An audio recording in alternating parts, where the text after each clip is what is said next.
What's up, guys? We are in the third Seasons of Life episode. This is the season called Coaching, and we're going to tell you how to coach and what it looks like. Church. Family. Theology.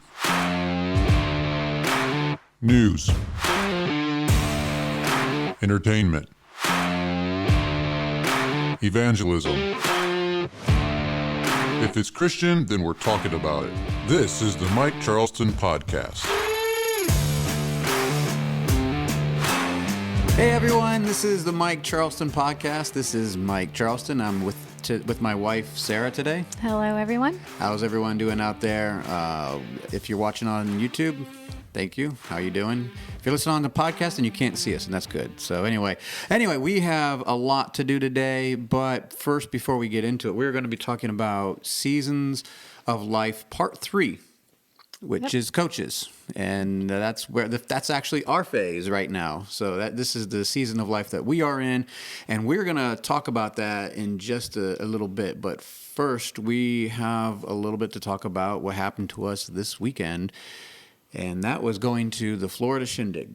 Yep. Got to drive, 10 hours? 10 hours. And got to see what that trip is like, since the Grimms do it often to come and visit us. So we got to experience that for ourselves. We actually got to stay with the Grimms. Shout out to Larry. Larry? What are you doing? Yep. No, he's working. That's what he's doing.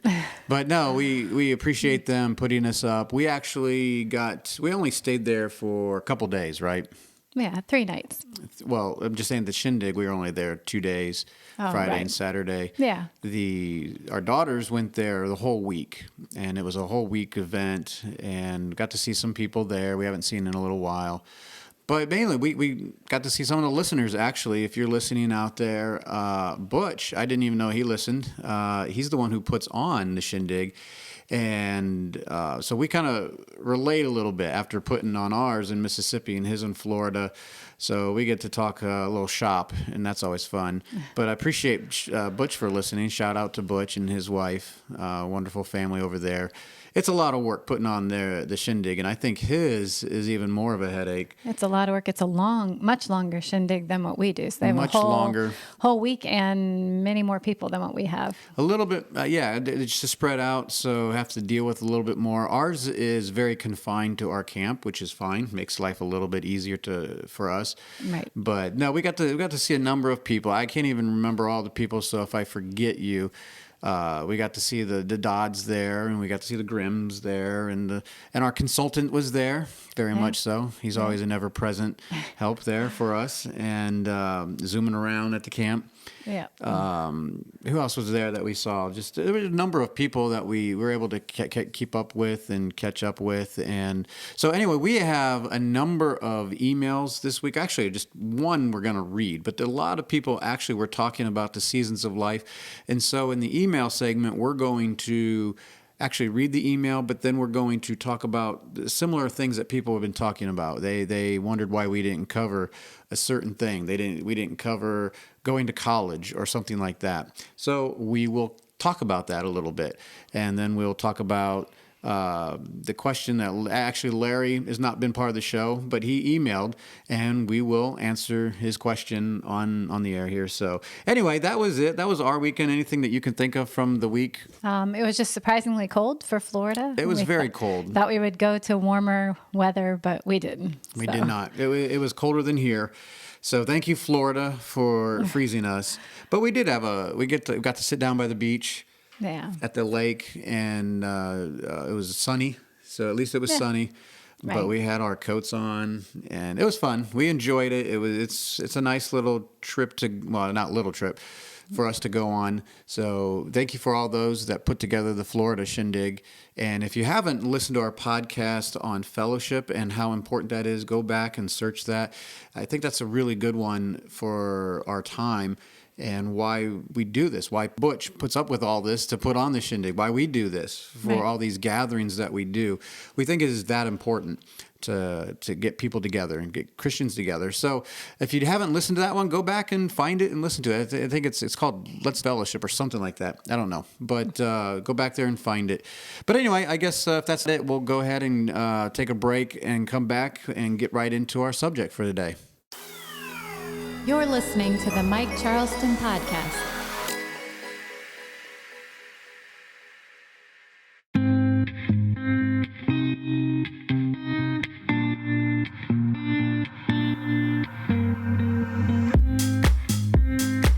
All right, we are back, and I'm with Sarah, my wife, and we are talking seasons of life. So let's give a little recap real quick there, babe.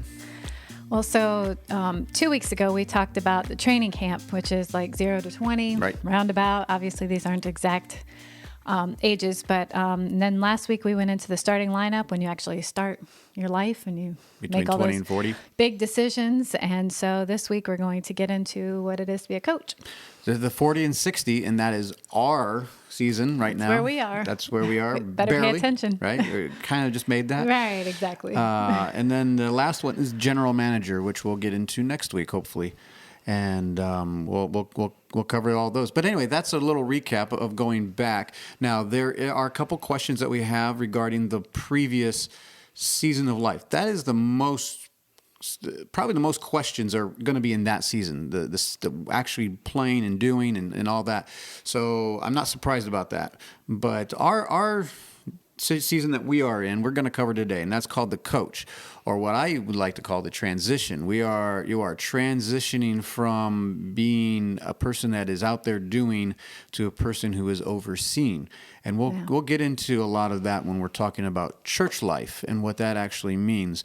But right now, we're going to talk about where we are, the coach. Yep. So hopefully by this point we've figured out some things is the idea. That's why a coach can coach, because he's lived the player's life. He's done all that. And so now he's kind of moving into a time where he can direct other people. So hopefully by this point in our lives, we actually have some experiences in our pocket, and we can maybe try to help other people as they begin. And especially as we were just talking about at the shindig with a bunch of young people, I think this is very appropriate. A lot of young people get confused on what season they're in or where they think they are in life. And in 1 John 2:12 through 15, we definitely have a distinction of people. Now, we're kind of ripping it out of context a little bit, but I think we definitely see three groups of men here. Would you like to go ahead and read that, babe? Sure. It says, I write unto you, little children, because your sins are forgiven you for his name's sake. I write unto you, fathers, because ye have known him that is from the beginning. I write unto you, young men, because ye have overcome the wicked one. I write unto you, little children, because ye have known the Father. I have written unto you, fathers, because ye have known him that is from the beginning. I have written unto you, young men, because ye are strong, and the word of God abideth in you, and ye have overcome the wicked one. So as we can see here, there are definitely different people groups that he's talking to. Not that we are more important or more inferior or either way. It doesn't matter where we are on this time progression of life, that God has a program. And if we don't really embrace the program, sometimes we get out of order and it messes everything up. And God is a God of order. In marriage, in family, in society, there is an order. God is a God of order. He does not like disorder. And so sometimes we can get really messed up and really confused on where we are in life. So this is why we are covering this. I know we mentioned that the last two, but we're just saying it again. Yeah, it's important. Yeah, it's that important. So there are different groups that the Bible does speak to. There are some times when he talks specifically to fathers. There are sometimes he specifically talks to husbands. There are specifically times he talks to wives right, and children and servants and the church and not the church. So there are different groups of people that he's constantly talking to. And obviously there's a great big picture in this. Salvation is for all at any season, right? Absolutely. So we're not talking about salvation here. We're not talking about ministry, even though we will talk about specific types of ministry. It doesn't matter how old you are. You can always share the gospel.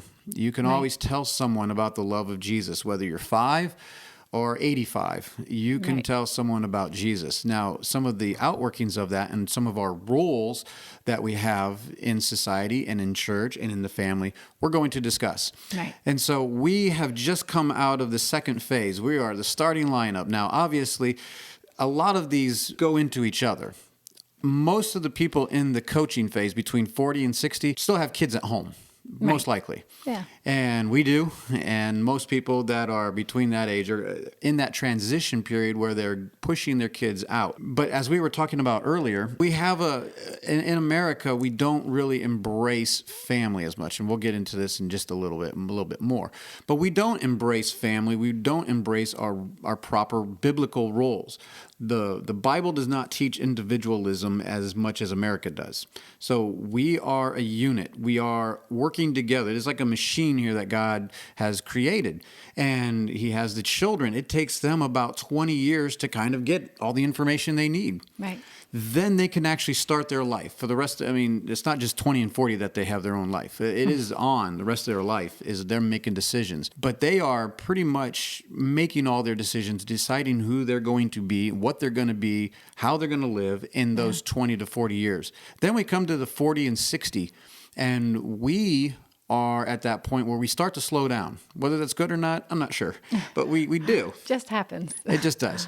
And our role changes a little bit, just like in the sports theme. The coaches no longer go out there and run the 40. He might be able to, but there's going to be plenty of people can pass him up.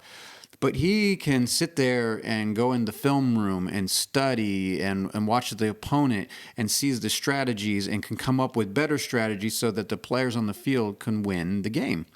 And that is kind of like our role at this point. We've been raising our children.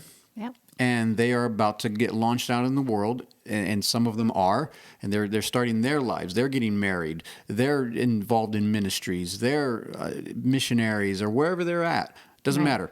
We're in that position where we can help. Like when our kids went, they've gone to different missions trips or outreaches. It's always been led by adults, though. It wasn't just a bunch of kids their age. Even though there's not necessarily anything wrong with that, if you just say, hey, let's go out witnessing today, and it's just you and a friend. But there is something about an organized outreach or an event or mission trip especially, where you have those seasoned people that are in those positions for a very good reason, and they know what they're doing. They just can't do it all, and so they get the young people to go out there with the energy. Right. Well, because leadership is very important and something, if you read the Bible, you can definitely see where God calls out leaders, and he has leaders lead the people and not just getting a bunch of young people to just go. It's important to have leadership and people that have walked the walk a little bit to show the way. Yes, leadership is something that we don't really like to talk about in our circles. We do house church, and if you go on message boards and house churches, and they don't like leadership. The fact of the matter is, God is a God of leadership. There are people that are 70, 80 years old that are way above us, not in knowledge necessarily, in experience. And you know why they have more experience than us? Because they've lived longer. They've lived longer. So that's kind of what that means. Like I was telling my son, he's about 20, and I was saying, son, it's not that you're immature. You are immature, but it's not that there's anything you can do about that. Life has to happen for you to get that maturity that you're lacking. There are certain things in his life that I was telling him that he just was lacking, and he needs to grow up. But it's nothing that he could do. Help me. I want to become more mature. And I'm like, I appreciate that. Life will do that. Life is coming, son, and you're going to have to learn those things at that point. And there's no way to really prepare you for some of those things, except for just go through it. Yeah. Well, I think about even when you talk about coaching and leading younger people, I just think about even on the practical level, just like as a mom, at this point, our youngest is 13. So I've been through all the baby and toddler and little younger ages. So it's easy for me to sit down with somebody and to say, this is how I got my kids to sit quietly, during church, or to not throw food at the table, or, all those little things that, I have years of experience doing. Well, now I can turn and help somebody who has young kids and they're just starting out and they don't know how to do it. I didn't know how to do it either till I lived it. So. Well, and this is part of the problem. We were talking about this earlier. The problem of the American system, the American way of life. We're so spread out. It's just the Western life. And we're so separated from each other. In our seasons, we usually go to church, check out our churches. We have the old people way off and then a corner over here, we have the young people, the kids in one section. We have the teenagers in a section. We have the young adults over here. Right. We subdivide everybody up, and they're not together. But when you put everybody together, it's amazing how God works that. That even in a family, look at the grandparents and parents and children and how they work together. Someone has wisdom. Someone has been through life a little bit more. And in the church, we are missing that a whole bunch. A whole lot. Yeah. And what I mean by that is that we have a lot of experience over here and a lot of zeal over here, and they don't ever get together. And in that process, we miss a lot. I think we need a lot of the wisdom and the zeal together and go forward. We're working together on this. We're not working against each other. And it seems like in America, especially in the Western mentality, that is to send their kids out to be individuals, and they can figure it out on their own. They don't need any help. And that's where arrogance comes in as a young person. When you're in that 20 to 40 age, you need to understand that there are leaders and people in place for your good. Yeah. Like, this is for your good. And just like in the coaches, they give guidance, they give advice. They're here for your good. Right. Just like, so don't be overconfident. When a young person in their 20s and 40s, they think they can just go out, conquer the world. They don't need anybody. Right. And so I'm going to just do it myself. I'll figure it out, even though there are people that have done this before and can help you in this. So don't be overconfident, you 20 to 40-year-olds. You still have much to learn, and God had people ahead of you by age and life experience who can show you the way, and that is us. Right. That is where we are, and this is the phase where we can try to teach, to show, to give advice. We're starting to get into that age where now we are beginning to give our knowledge to the younger generation. And in some ways, and even to our own generation, there's a lot of needs out there. But specifically for the younger people, they're going to have a lot of questions. And so people that are in the 40 to 60 range in the coaching phase here, you hopefully are in a position where you can be a person who is going to be able to teach and to lead and to guide. Now, I know that not everybody is going to be there. This is obviously the goal, right? This is where you want to be. You do not want to be 40, 50, 60 years old and just now getting saved. Now, if that's where you are, that's where you are. Yeah, can't help that. Right. Better to get saved at 40 or 50 than never. But hopefully, if you do things right and you're raised in the right way, you're learning all the things you need to learn. You've proven yourself, and now you're at that place where I can now show others. And this is a tough one because you want to start doing that a little earlier than maybe you're supposed to. You want to show people back when you're 25. I know I did. Yeah, pretty much. And you hear people at 25, 30 even trying to tell, a 22-year-old, oh, this is how you should do it. This is what I did and this worked. And they're overconfident.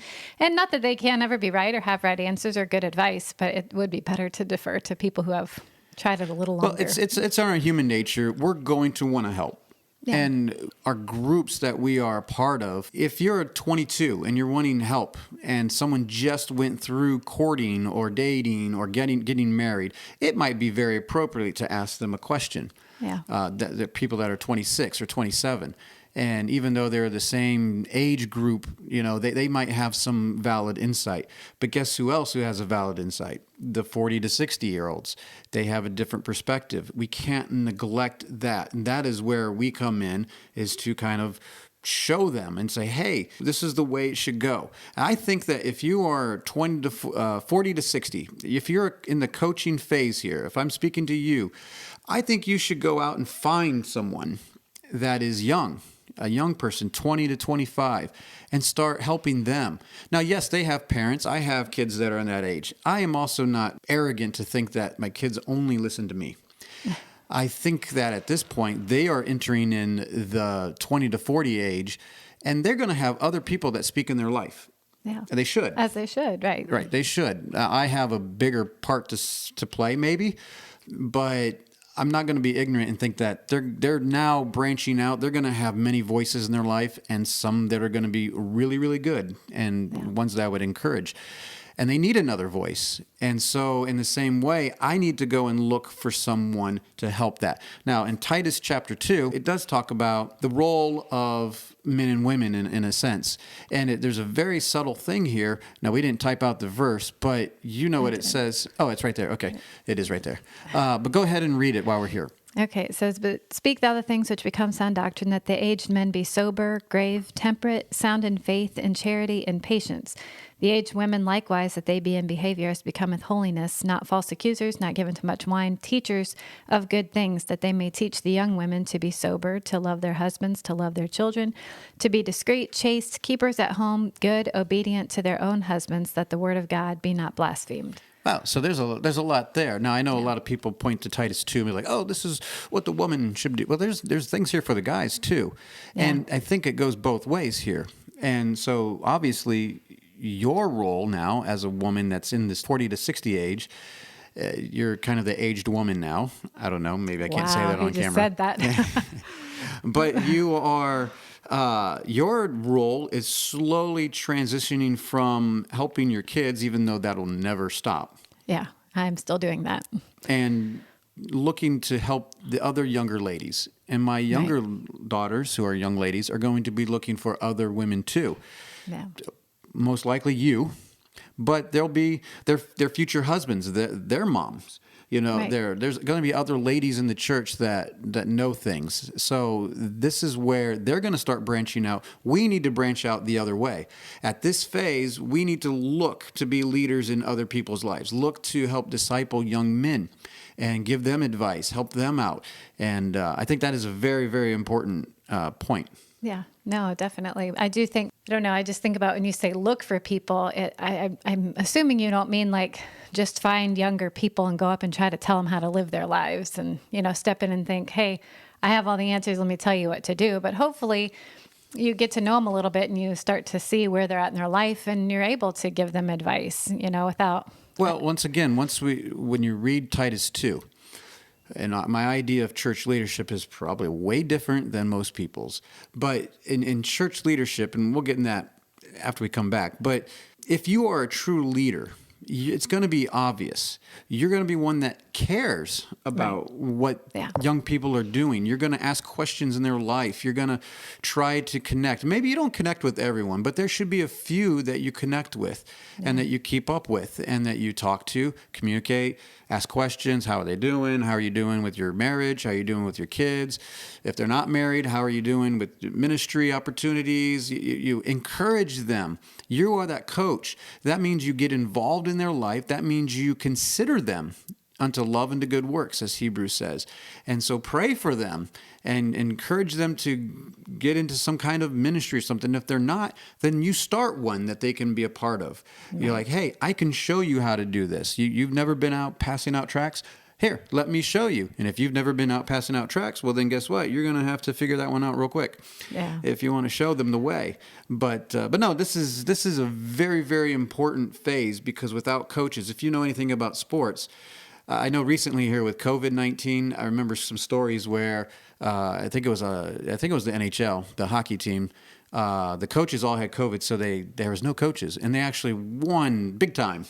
Wow. But that doesn't normally happen because all the coaches, what they do is a lot of the behind scenes. They organize the practices. They organize the strategies. They figure out what's gonna go on in the game. They try to get the players to get to the position where they can best be who they're going to be. To use their talents the best that they can be. Right. In the same way, that's what we need to do is figure out how we can get certain people. Are they ready to get married? Should we encourage them to get married? Are they just really so gung-ho for ministry, and should we push them that way for that little while in their season?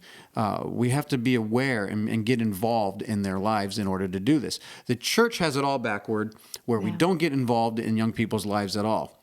We need to get involved in the young people's lives and each other's lives, honestly. Yeah, absolutely. Well, and I think what's important here is that for people in this phase of life when you're starting to become a coach, I think it's important that you really consider what you would say when people come to you with questions, because I don't know, for me at least, I know for you too, that a lot of people come to us and they expect you to have answers.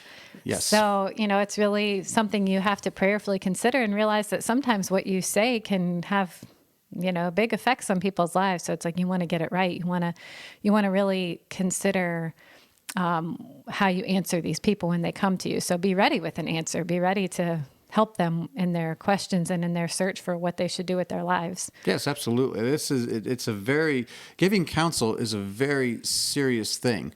If you take that lightly, you're going to give bad advice and you're not going to take the whole counsel. You need to consider the whole situation. Yeah. And there's a lot to play. And guess what? In my phase, now here's a hint for next week. Well, I've counseled a number of people, but guess what I do? I go to even older people. People have been through it even more so than me and us. Yeah. And ask them, give them the scenario a little bit and say, what do you think about it? And he gives me some advice, or they give me some advice, and I'll be like, you know what? I never even thought about that. So just because you're in the 40 to 60 and you're a coach, if you're not a coach that keeps on learning, then you're not a good coach. Yeah. You got to keep learning. Right. So anyway. Right. Another thing, I think you have to pay attention to what's going on around you. You think about the coach and how a coach pays attention. The coach knows what's going on there, So in the things that are going on, maybe in your church with different families or whatever, it's important to pay attention, know the situation, and be well aware of what's happening, so that when they do come and they ask for advice, you can help them, because You're not caught off guard. Right. Exactly. You're already paying attention to people's lives. This is the unique thing about the Christian church, that sometimes the Christian church can be accused of being too in people's lives. But you know what? We're using this to glorify God. We're using them to push them to good works and to love. But Right. sometimes we can get too much in the way, and we need to step back and give them some space. Let the Yeah. Holy Spirit do its work. Yeah. Don't forget about that. So we don't want to waste time either. So this is a time where sometimes we think, we're done. We raised our kids. We're Time done. to relax and sit back and Kick back. enjoy life. No, it gets more intense as life goes on. Believe it or not, it gets more intense. Even the next phase, you're like, well, how? You're getting older. Yes, you may not be as active, but the burdens that you carry are going to be even more. Trust me, when you're in 20 and 40, the burdens that you think of are very minimal. You're thinking about yourself, and then you think about your wife, and then you think about your kids. So the burdens are way less, but they get way more as you get older. Yeah. So that's one thing to think about, is don't waste your time. You're not done. Even if all your kids are out of the house, guess what?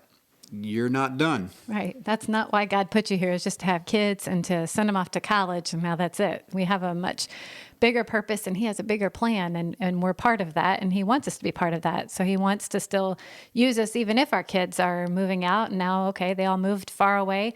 Well, we still have a part to play in the body of Christ, and we need to push on and see what's next and be aware of what's going on. Right. Now you have here, keep family first.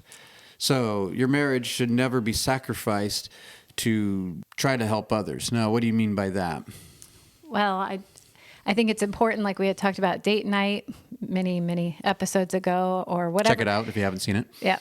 Or heard it. Just, it's important that we keep our marriage where it needs to be. And, like we have people come to us with different problems and issues, and you want to help people, but we should never sacrifice our own marriage. We need to make sure to always spend time with each other and keep that communication open, and because we're not going to be able to help anybody if we're struggling. Well, that's a good idea for any phase, whether you're 0 to 20 and you're like, I need to get information, right? That's all that my phase is. Well, no, you still need to be part of the family. Yeah. Don't ever be separated. Don't become an island unto yourself. Be connected somehow, some way. God made us to be connected one to another. This is a very vital part of the body of Christ. If you're a young person and you don't really have a family, guess what? You have a new family. It's called the family of God. And you have people that are much older that have been through some of these battles. They should be. And the problem is the church hasn't been teaching this for ever, hardly. Right. And so we disregard old people. Like, they don't know what they're talking about. So why even bother with them? If that's your attitude, shame on you. Old people have a big part to play in this. They have a lot of wisdom. They have a lot of experience. They have a lot of things that maybe you don't see. And the church is now turning towards young people to run it. And, well, you can see the fruit of it. So anyway, it's not working very well. Not exactly. Well, So- and even with your kids, like your marriage, your kids, all of that, I feel like sometimes because it's gone so well. I mean, it's like we've been married almost 23 years. Our kids are all grown, and we feel like, hey, we got this. You know, Yeah, it's all over. we were We're a good. success, so we feel like we can kind of coast a little bit. But the enemy still would love to get his foot in the door and to destroy our marriage, to wreck our family or whatever. So it's important to always keep that as, pay attention and keep the communication open and make sure those relationships are good, because they don't just stay good just because they were once good. Absolutely. We got to keep working on it. Life doesn't get easier. It gets more complicated as life goes on. It doesn't have to be hard. It just gets more complicated. If you're truly doing these steps the right way, by the time you get to this age, you are ready to be a church leader. And we're going to talk about that when we come back. We're going to get into ministry and church. But let's first take a break, and we'll come back with emails. The Mike Charleston Podcast. The Mike Charleston Podcast. Hey guys, thank you for listening to the podcast today. If you want to be a part of the show, go ahead and email us at talk@fellowshipofbelievers.org. That is talk@fellowshipofbelievers.org. Leave us a comment, a question, whatever you want to do. Please participate with the show. Thank you.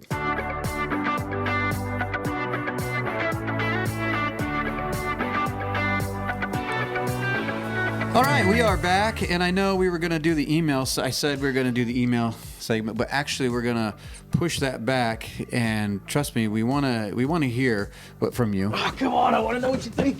Yeah, we want to know what you think, but we'll save that for at the end, and we'll give you the email address for those who want to get in contact with us. Actually, it's talk@fellowshipofbelievers.org. So if you're listening now and you want to email us, there should be a link at the bottom of, if you're watching on YouTube, go to the description. There's going to be a link to the email.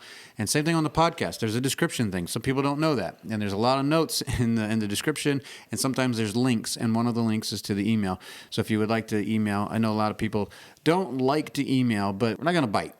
Well, too much. Larry did email, so we're going to read his later. But we're going to continue on with the seasons of life with the point of like ministry at this point. So we're talking about marriage and things like that. And Knowledge. that's right. We're talking about that. But our culture in America does not make this easy for us. Not at all. The American culture does teach individualism. It is, you need to become as independent as early and as quickly as possible. The Bible does not teach this. The Bible does not teach that we are independent and that we are never connected. The Bible is a family book. The Bible is a church book. Not really a church book, but you know what I'm saying. The body of Christ. Right, so, the body of Christ. We are connected. The nation of Israel was connected by identity, by who they were as a nation, and they did certain things that made them who they were. In the same way, from families. In the same way, in the New Testament, what's our identity is in the body of Christ. We're not just doing this all by ourselves out here and forgetting about everybody else. It is very important to be connected one to another. And so being a coach, you are looking, as we talked about earlier, to reach out and to minister, whether it's through an organized missions trip, whether it's through an outreach program, whether it's doing work at the mission thing, feeding the needy programs, or doing Bible studies, or whatever that looks like. This is your time to actually be in leadership. And this is where you start to lead. Now, maybe by the time you're 40, you may not be. I know that's about the time we started to step up our game and wanting to do a little bit more, was at 40. Well, when you say leadership, I think a lot of people have in their minds, you think of world leaders, you think of church leaders, you think of people with titles. And but when you're talking about leadership, like when God's making me a leader, well, you're not talking about necessarily being somebody with a title or somebody like that. That's not what you mean. No, not at all. So when we're talking about leaders, especially in the church now, I'm not talking about pastors here, okay? Because most pastors, believe it or not, are not even qualified to be church leaders.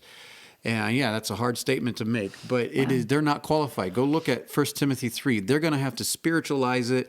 They're going to have to just make up their own qualifications. And quite honestly, they don't care.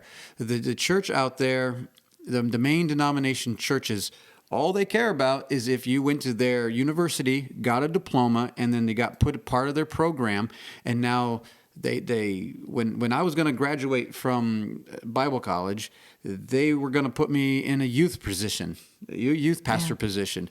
I would have been 21, 22, being in leadership. Nonsense. What do I know about leading a bunch of young kids? I'm one of them.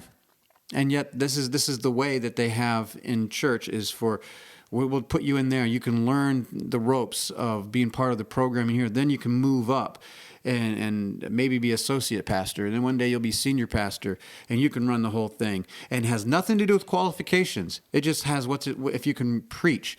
And let me tell you again, being a good preacher has nothing to do with being church leadership. Yeah. Anybody can preach. Anybody in our church meeting, if you don't know anything about church meetings, go back to at the very beginning of all the podcasts and we talk about the church there. But in a good church, how a church is supposed to look like, it's supposed to be interactive. It should be where people stand up and testify. They talk about what has been going on in their life. Some young men get excited and they get out and they preach something exciting. That doesn't make you a church leader just because you have something to say. Having something to say makes you a person that has something to say. That's all. Which can be a good thing. Which is it's encouraged, especially when they're in 20 and 40 and we're trying to raise up leaders. What have you been studying in the Bible? Well, it comes out. You want to talk about what has been what you've been talking about in the Bible. Yeah. That is the fellowship of believers. That's what it looks like, where we're involved in each other's lives, and one person shares what's going on in their life. Another person shares. One person may have a teaching.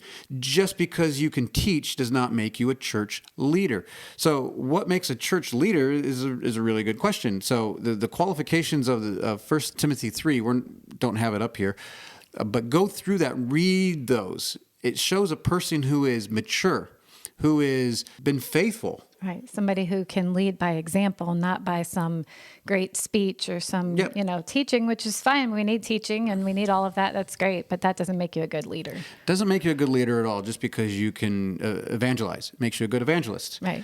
Go out and it doesn't take any skills to do that. Go out and tell someone about Jesus. That's great. But eventually when people are starting to get saved, I've known many young men who go out and preach, who go out and street evangelize even, and 3 or 4 years later, I never hear from them again. This is why they are not supposed to be in leadership. You're not supposed to be a novice. You're not supposed to be one just newly converted. You need to have a track record of someone who is faithful, who has been through the battles, who is consistent and does what God wants them to do. That is what a leader is someone who shows people the way. Yeah.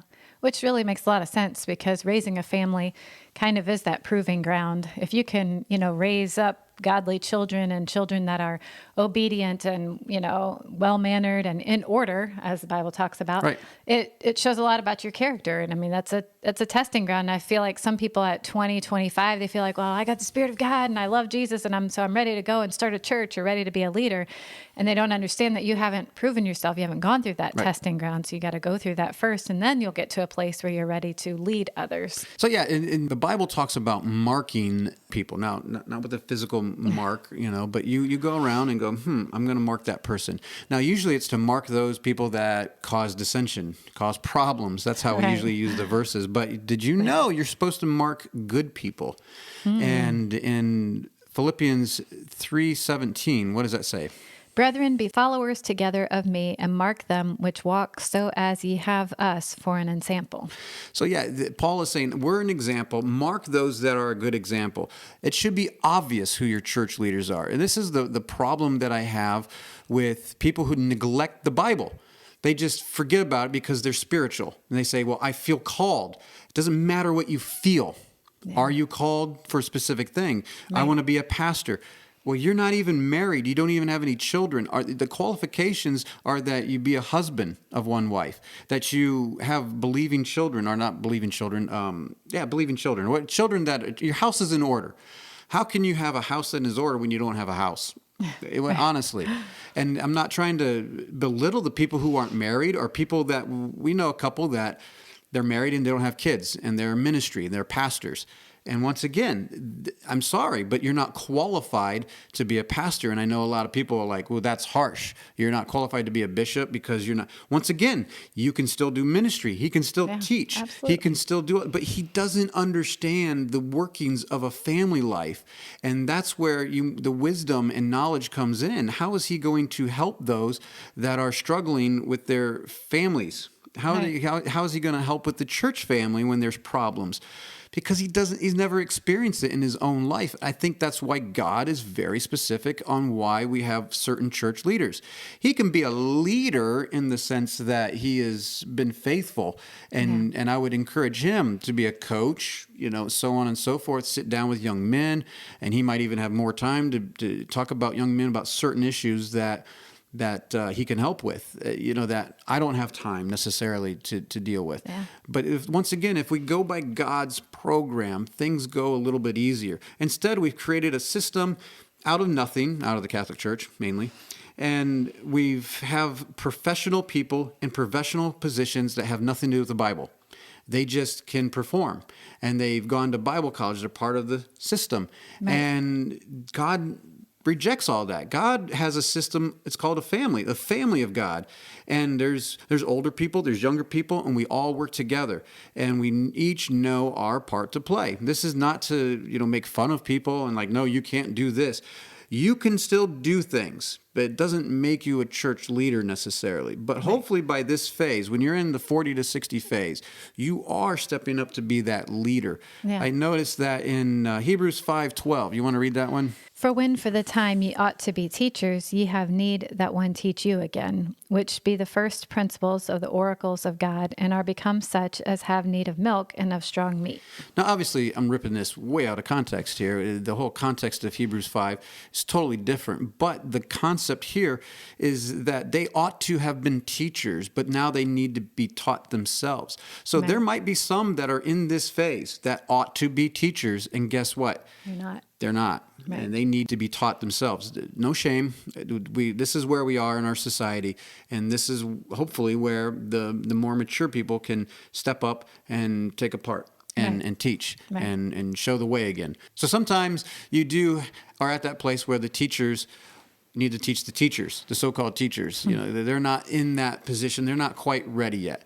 They're immature for whatever reason, or their house isn't quite in order. Doesn't mean they don't have something to say. Right. Or they can't minister, they can't share the gospel, they can't impact the kingdom of God. We all have a part to play, and we all can. But as far as leadership, as far as taking on roles where you're directing other people, well, that comes with experience. That comes at the right time and in God's order, not when we feel like it or when it just seems like a fun thing to do. Right. So hopefully you're starting to get the picture of each phase here. And we're not trying to be super controlling here, and you can only do this in this phase, and you can only, look, if you're not married by the time you're 40 and you get married, great. You didn't miss out on a phase. Or you can only do ministry in phase 20 to 40. No. That's just you have more energy, you have more time, you can do a little bit more ministry. But in this phase, the 40 to 60, we should be leading up those charges a little bit more, showing people with strategies how to reach out, writing books. This is a good time to give everything that you have back and to help others that are just starting out. You know why? Because I needed that. When I was in that 20 to 40, I sought all kinds of counsel. I got wisdom from all kinds of people that were older than me, and they were a blessing. Right. They actually helped me out, and I know that's shocking, but now I want to turn back and do that again. If we don't do that, then we're doing a disservice to the body of Christ. Yeah, absolutely. It's not time to kick back and enjoy. We did it. We made it through that phase, and so now we can just enjoy life and wait to grow old and move on and not do anything. We still have a vital part to play. Absolutely. And so in our house, we like quotes and things. So my wife has come up with a few quotes she found, and she really, really likes them. No? I do. I thought these were interesting. So the first one was a leader is one who knows the way, goes the way, and shows the way. I like that one. That Yeah. is. My youth pastor said something similar to that, where people don't care how much you know; they want to know how much you care. Yeah. And so anyway, a leader is one who knows the way, goes the way, and shows the way. That was John Maxwell, by the way. So here's another one.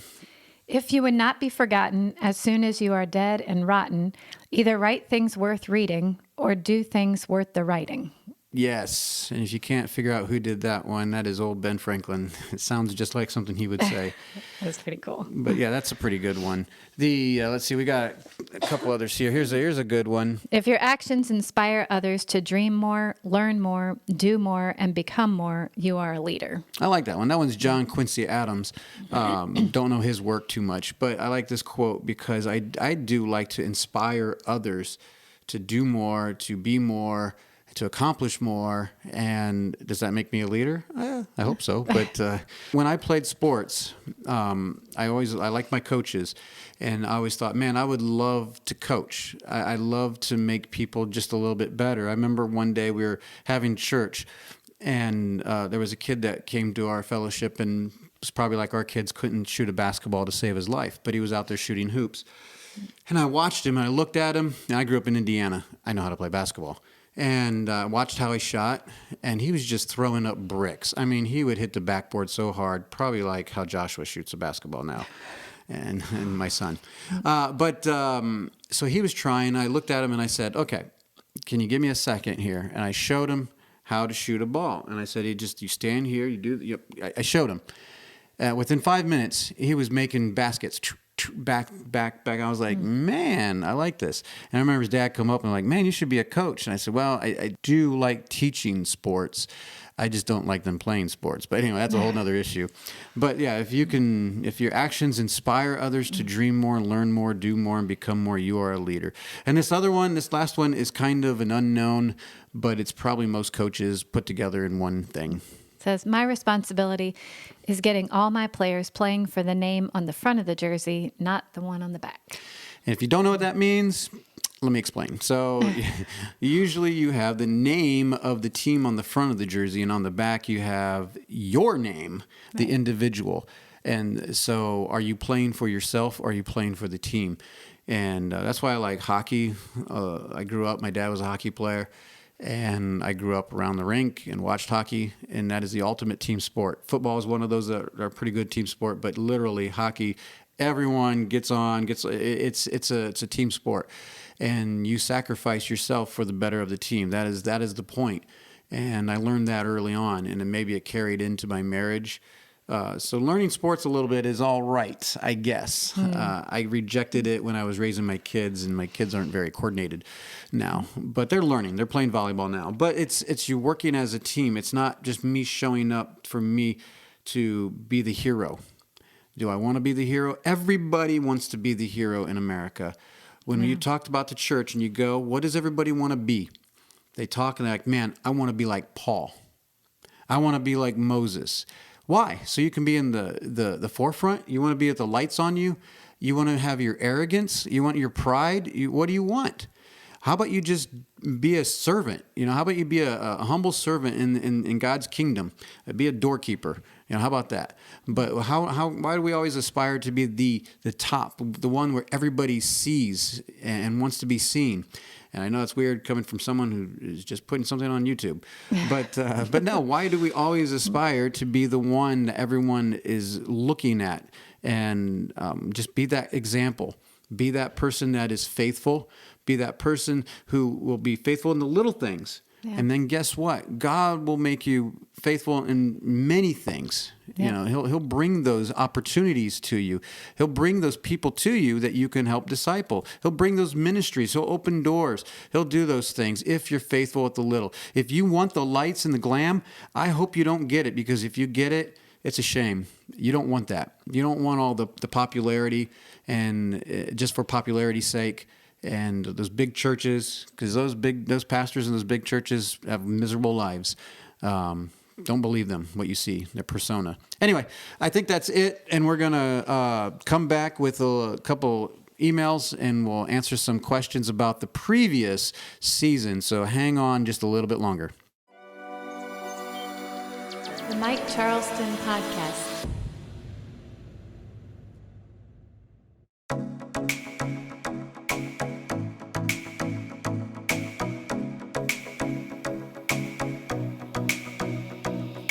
All right, and we are back. This is the email segment, and we don't get too many emails, believe it or not, but we did this week, and it was from Larry. Larry? What are you doing? Yes, the guy that's usually on the show with me. He emailed in, and his wife and him, I don't know, Pam or Larry. I wasn't sure which one, but we'll just call it Pam and Larry. But anyway, so here we go. Go ahead, and you're a better reader than I am because I don't have my readers with me. So go ahead and read that. Good job on this subject. You mentioned you want your kids to live at home until married. There is, of course, a logical biblical reason for this. However, I would like to offer a different point of view. This is my take, not to argue, just a different perspective. It is my opinion that a young man needs to establish himself as a man on his own outside of the realm of his father. Let me explain. Temptations come at us from every way and throughout life, and for a young and old man, sexual temptations are the most difficult and most frequent. These are sometimes easier to hide living at home under perhaps the watchful eye of mom and dad. But when you are by yourself and no one watching you, then you have no one to hide it from. It is through trials like these that a man is either going to rise above his passions and lusts or give in to them. He will also decide if the Bible that his parents taught him is true or not. Those that rise above and follow Christ do so because they came to the conclusion on their own. The ones who follow Christ will most likely have some battle scars, but will be stronger because of it and have a stronger faith because it is their own. They will also be better husbands and fathers, having gone through battles and coming out the victor. This is all said in theory, since none of my sons are married. I do have 2 sons living on their own, so I have observed their lives. One is chosen and is determined to follow Christ, and the other is floundering. Here are a few examples from the Bible. There's Joseph and there's Jacob. Okay. Well, Joseph, although he didn't leave because he wanted to, because he got sold into slavery, he did leave before getting married, and when faced with temptation, he followed God and most likely the teaching he received from his father. Jacob left home on bad terms because his brother was going to kill him. At the end, followed God. Esau stayed home but did not follow God and married heathen women. David is another example. He was put in the service of the king but chose to walk in righteousness. As stated at the beginning, I think your view is very worthy and maybe the most biblical. I just wanted to give another perspective and maybe something to chew on. Thanks. Thank you, Larry. We appreciate this. Okay, so another people were talking about college, too, and we'll get into college in just a second. And I know we talked about this, Larry, but for the sake of the podcast, I said, do you want me to read this on the podcast? Because, I will rip you a little bit here. And I'm just kidding. But he was like, yeah, go ahead. This is an interesting subject. And I said, it is an interesting question because I think I'm not really making fun of Larry here. He said he didn't want to argue. And I'm like, look, we're not going to argue. I'm right. You're wrong. We're not going to argue. I'm just kidding. But no, he's not here to defend himself. But what he says is very, very good. I mean, it's a very understanding. It makes common sense what he says at the surface level. It is very common sense. It's very American. It's very our culture, and it's not just our culture just to say, just send them out just because. Larry actually has a very good reason. He's thought about it and says, this is my perspective that I don't think, the only problem I would have is that I noticed in here it says it'll make them better husbands and better fathers by being on their own first. I would disagree with that. I don't think that matters, honestly. But here is what I said, and I know we talked about this at your house. This is my pushback a little bit. I'm not going to push back hard because I don't think I taught this as something that should happen. I said this is what I want done in my home. If you send out your sons for whatever purpose, whether it's to get a job, to do ministry or something like that, that's on you. That's between you and them. I just prefer to have my children here under my headship until they're grown and get married. And obviously, the week before my son gets married, I sure hope he's not here in the literal house. Hopefully he is preparing his place and that we can, he can go. But let me tell you this, the things that you said where the temptations and you will be who you are. Right. In life is absolutely true. It's going to come quick right there. But that time of life is so precious that I don't want to send him out there all by himself with no accountability whatsoever. At least in the home, there's some accountability. And every young man that I've known to struggle with these issues, certain issues that you're talking about, whether it's sexual temptations, whether it's pornography, whether it's whatever temptations they are facing, guess what? Pretty much every single one of them struggled with it while they were living at home first. So I don't think it's a time thing or it's a place thing. Yes, they have more access when they're by themselves. Right. They can choose are they really going to live? And I get what you're saying. I understand totally. They are going to have to choose that. But in regular life, I am not without accountability. I have my wife. I have the church. I have, even my kids keep me accountable sometimes, just by the nature of them being around.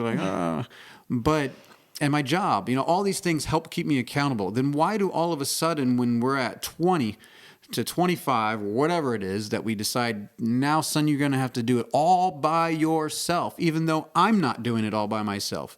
I have a wife, I have a family, I have the church, I have all these things, and now I'm telling my son at the most crucial time of his life, the most vulnerable time in his life, the time that he's most influenced, that time, why would we send him out all by himself at that juncture?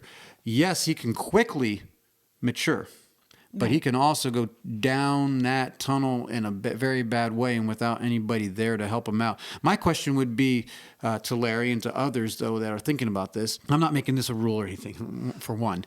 But if your son does struggle with this while at home, it's so much easier to help them with that than when they're on their own. For one, they may never tell you when they're on their own. They can hide it a lot better. Yeah. They can do all these other things. And yes, you say, well, then it really shows who they are. Well, in that case, why don't we just take a child and throw them outside and be like, we'll see who they really are. They're, just because they're 20 doesn't mean they're fully mature yet. And as some people know, male brains aren't even fully developed until they're like 25. And that's questionable. Yeah, I've known some guys, maybe a little later. But anyway, I hope that answers your question. It's a very good thing to think about, though, because to Larry's credit, I think his reasoning isn't terrible. Yeah. It's actually very reasonable response that, hey, I want my son to mature and I want him to grow up and be a man. And I'm like, yeah, I get that. Jeremiah is in our house right now and we hardly see him because he's always working. And we're giving him a lot of freedom. Now, I know a lot of fathers may not do that, but that's not my problem. That's what I'm here to do, is to help teach and to help show people that you don't want to be that overbearing father when they're 20. We have to let out the leash a little bit, or cut off the leash even, but they're still living at home. They can come back at home. We can talk about issues. We can talk about things like Jeremiah experienced this weekend when he was here all by himself. He really misses everyone. He appreciates the company of people. And guess what? He was here all by himself, so he has to be a person of conviction and integrity even while we are gone. And he's going to have to do that on the job site. We don't know what he's doing right now. How do I know if he's not even at work right now? So there's a level of that anyways, but I don't want to take out that accountability that God gives us. I have accountability in my life because I'm married and my kids and people, because I choose to. It's tough for a 20-year-old to really have that. And who are they accountable to? Other friends? Maybe. So anyway. So do you think are you saying that the proving ground can still happen, but can just happen in the home? Or do you think that it's not something that we have to have, is a proving? No. You absolutely need the proving ground. I think Larry's absolutely right about that. That there's no grandchildren in heaven, only sons and daughters in heaven. And to have someone is going to have to live it out. And guess what? Say I lived 6 months on my own, then I got married. Getting married is not guaranteed that I'm not going to struggle with anything. Yeah, it actually intensifies somewhat. And so that's the other part, is just because you may have been victorious and may have proved yourself for 6 months or even a year doesn't mean anything for the next 20 years. Right. You get married and realize you just married a lady that's going to give you a headache, and you want to go retreat and do all kinds of sin. That's on you. It's still going to prove itself out. Life is approving. Your whole life, not just a year before you get married or 2 years before you get married. Yeah. The whole life is a proving ground. I still have to walk in integrity when my wife's not around, when my kids aren't around, when I'm by myself. So yes, I think you can do that even within the family. You better do that within the family. Yeah. That's the place to learn. And then obviously on your own, you're going to have to make those decisions. But this life is a proving ground, whether we like it or not. And real quick, we'll cover the college thing. Yeah, because I feel like we mentioned college We last did. week very briefly, but we didn't really talk about it. And it is something that people, in that 20 to 40 are considering going to college. And some people have parents that encourage them to do that, or they need to go because whatever it is that they want to do in life requires it. So this is a couple of people have come up to me and asked me about this particular subject. And they listened to the podcast and they're like, well, you didn't even mention that. What about this? I'm like, oh, that's a good point. We kind of just blew right over it because, well, we don't really believe in college. That doesn't mean to say that you can't. But I thought about interviewing Jared Dodd again because he really has a passion on uncolleging. But having said that, I'm not a fan of the government school system in general. That's why we homeschool. I'm surely not in favor of institution that is vehemently against Christianity and is trying very hard to push evolution and other ungodly principles in our kids' lives, what we call universities and colleges around our nation. Yeah. So I am not for going to college just to go to college and get a general studies degree or whatever.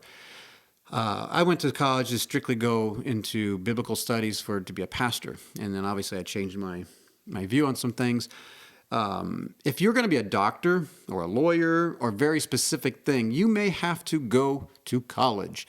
But there are different alternatives for college. You don't have to go live in the dorms.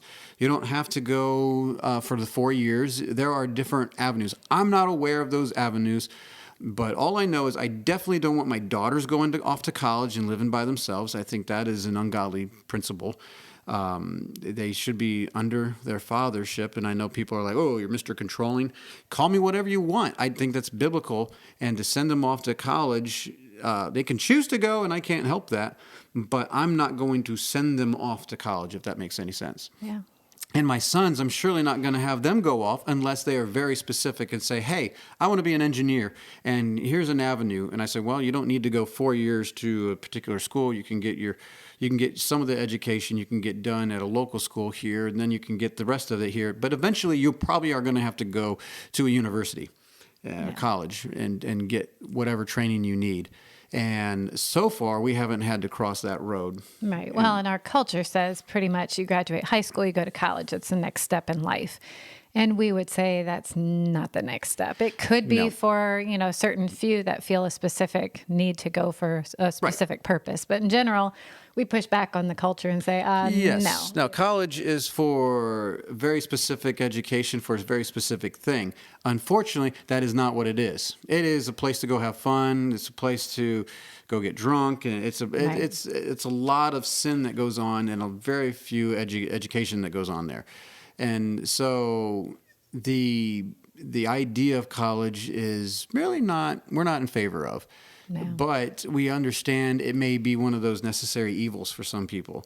But you should have, we have a person that listens to this show, and I know I mess up his life all the time. He's like, man, you say things wrong about me. But he had to go to college for his particular field of study. That's fine. You have to get your particular field of study. But I don't know if I would just encourage everybody to go do that just because it worked for him. Yeah. And if you have a very particular thing you want to go into and it takes these particular classes, then you might need to go. Sometimes you can take some of those classes at home. Sometimes you have to go to a community college. Sometimes you can go straight to the university, but you don't have to always live on the dorms and things like that. But anyway, that's our idea on college. I know a lot of people are going to be upset because the homeschool movement these days and our culture these days is education is the most important thing.